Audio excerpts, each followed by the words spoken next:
Assalamualaikum teman-teman, perkenalkan nama saya Nova Fitriana, NIM 031 dari kelas 2022A jurusan Teknologi Pendidikan. Kali ini kita akan mempelajari dukungan ilmu lain terhadap teknologi pendidikan. Yang pertama yaitu mendeskripsikan TP dari konstruk teoritik, bidang garapan, dan profesi. Teknologi pendidikan melibatkan penggunaan alat, aplikasi, dan platform teknologi untuk meningkatkan proses pembelajaran dan pengajaran. Ini melibatkan konstruk teoris, bidang garapan, dan profesi yang berbeda. Berikut adalah penjelasan singkat tentang setiap bagian. Konstruk konseptual atau teoristis. Yang pertama yaitu teori pembelajaran. Teknologi pendidikan sering kali didasarkan pada berbagai teori pembelajaran seperti behaviorisme, kognitivisme, konstruktivisme, atau teori-teori lainnya. Ini membentuk landasan bagi pengembangan strategi dan alat teknologi yang efektif. Yang kedua yaitu desain instruksional. Konstruk ini mengacu pada cara-cara merancang pengalaman pembelajaran yang efektif dengan menggunakan teknologi.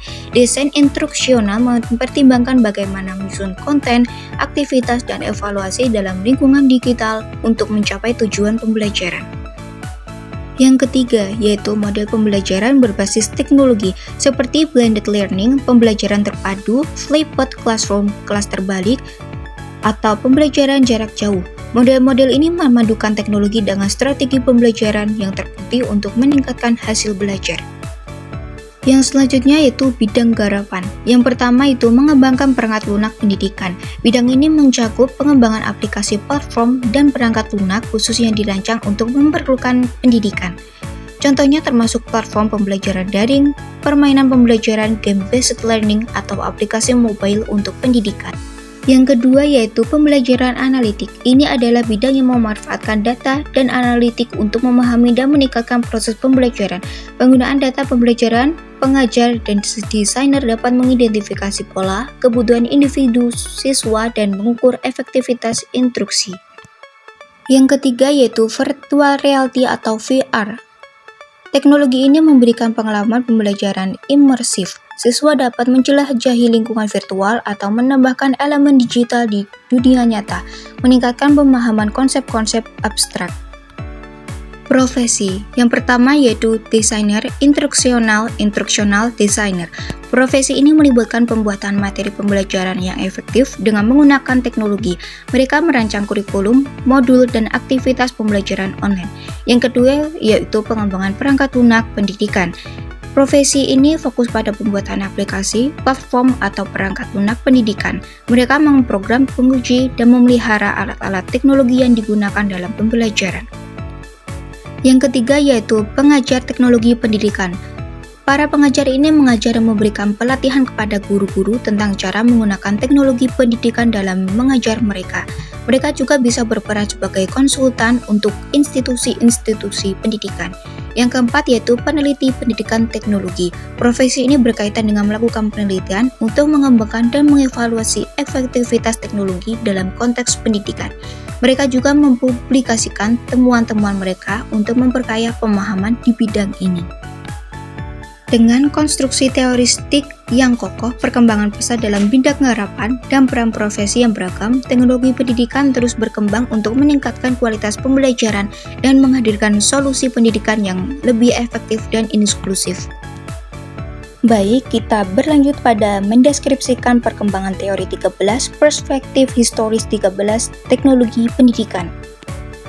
Yang pertama yaitu perspektif behavioristik, fokus pada hasil observasi perilaku dalam konteks pembelajaran. Teknologi digunakan untuk memberikan penguatan positif dan memberikan umpan balik yang langsung terhadap respon siswa. Yang kedua yaitu perspektif kognitif, memusatkan perhatian pada proses mental yang terlibat dalam belajar. Teknologi digunakan untuk menyediakan lingkungan yang mendukung pemrosesan informasi seperti simulasi dan visualisasi yang membantu pemahaman konsep. Yang ketiga yaitu perspektif konstruktivis, menekankan peran aktif siswa dalam membangun pengetahuan mereka sendiri. Teknologi digunakan untuk memberikan pengalaman yang memungkinkan siswa menciptakan pemahaman baru melalui interaksi dengan konten. Yang keempat yaitu perspektif sosial, memperhatikan pembelajaran sebagai proses sosial. Teknologi digunakan untuk mendukung kolaborasi, diskusi, interaksi sosial antar siswa seperti forum, daring, atau proyek kolaboratif. Yang kelima yaitu perspektif konstruktivis sosial, penggabungan konstruktivisme dengan elemen sosial dalam pembelajaran. Teknologi ini digunakan untuk memfasilitasi pembelajaran berbasis proyek, diskusi kelompok, dan kemitraan dalam menciptakan pengetahuan. Yang keenam yaitu perspektif kontekstual, menyadari pentingnya konteks budaya, sosial, dan sejarah dalam pembelajaran. Teknologi digunakan untuk memberikan akses ke konten yang relevan dengan konteks siswa serta menghargai diversitas budaya. Yang ketujuh yaitu perspektif ekologis, memandang pembelajaran sebagai produk diintegrasi kompleks antara individu, teknologi, dan lingkungan. Teknologi digunakan untuk menciptakan lingkungan pembelajaran yang adaptif dan berkelanjutan. Yang keempat yaitu perspektif berbasis akses, menekankan pentingnya aksesibilitas dalam pendidikan. Teknologi digunakan untuk memudahkan akses yang lebih luas terhadap pendidikan seperti pembelajaran jarak jauh dan platform pembelajaran daring. Yang sembilan yaitu perspektif kritis, melihat pendidikan sebagai alat untuk menganalisis dan mengubah struktur sosial yang ada. Teknologi digunakan untuk memungkinkan kritisitas siswa terhadap informasi serta memberikan akses ke perspektif alternatif. Yang ke-10 yaitu perspektif feminis, memperhatikan peran gender dalam pendidikan dan teknologi. Teknologi digunakan untuk menyeimbangkan representasi gender dalam kurikulum, serta memberikan platform untuk pembelajaran yang inklusif. Yang 11 yaitu perspektif transformasional, mendorong transformasi sosial dan pendidikan melalui teknologi. Teknologi digunakan sebagai alat untuk membangun komunitas pembelajaran yang berkelanjutan dan mendukung perubahan sosial yang positif. Yang ke-12 yaitu perspektif desain aktivitas, menekankan pentingnya aktivitas dalam pengalaman dalam pembelajaran. Teknologi digunakan untuk merancang pengalaman yang belajar yang berpusat pada tugas atau proyek autentik. Yang ketiga yaitu perspektif neuroscience, mengintegrasikan pengetahuan tentang fungsi otak dan neuroins dalam desain pembelajaran. Teknologi digunakan untuk merancang pengalaman pembelajaran yang mempertimbangkan proses kognitif dan emosional siswa. Jadi, setiap perspektif ini memberikan landasan teori yang berbeda dalam merancang dan mengembangkan teknologi pendidikan.